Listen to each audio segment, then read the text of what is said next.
Well, it's going to be the largest event of its nature ever. We're expecting more delegates, over 1,000 delegates. We have more exhibition stands, have 70 exhibition stands this year, and 2 days packed full of a really busy agenda.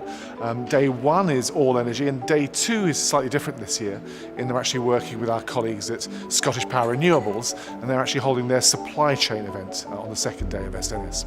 And that's where all their Tier 1 and Tier 2 suppliers are coming and presenting what they're doing for the project and what opportunities they have for the supply chain up below them. Right, so we've reached the end of the key contracting phase in the project. So we've placed more or less all the major contracts. That process has went really well.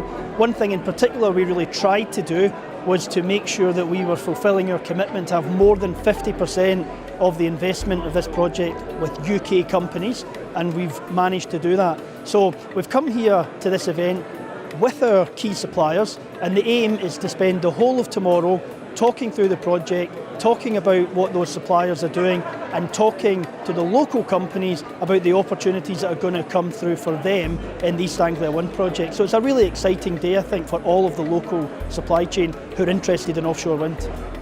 We are delighted to be working with such a prestigious partner. They've already made it very clear that they only want to work with the very best companies, and I think that's a reflection. If you look around at a lot of the stands here today, it's the best people in the industry are all here represented and all looking to assist to see what they can do in this project. What it means to Lamprow is we've achieved our goal in diversifying our product range. We're going more focusing on the offshore wind just to try and enhance our experience, and securing this contract certainly gives us that. Well, within East Anglia region and the east of England, there's a fantastic amount of expertise readily available for supporting projects like our East Anglia Wind project, an offshore wind farm. So the message is we'll be sharing them our needs, the opportunities, and hopefully can come on board and help us deliver the project. The East Anglia One is a huge project and a massive investment for ScottishPower Renewables, and we're looking at thousands of jobs during construction and then 20-30 years of operations and maintenance, where there'll be local people employed servicing those wind turbines. We're doing the complete assembly of 24 of the foundation jackets for the wind farm, so that will involve a lot of steelwork, a lot of welding, a lot of rigging, and all the quality and additional attributes that are required to do that.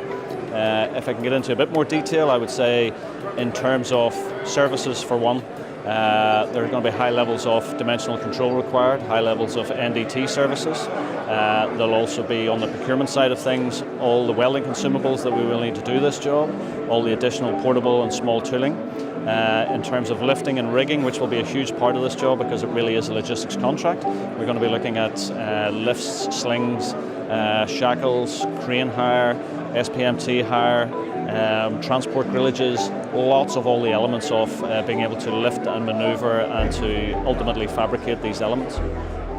What we're seeing now over the last year or so is that these wind farms, these major wind farms that are happening off our coast, they've moved from being an aspiration and a vision into a reality.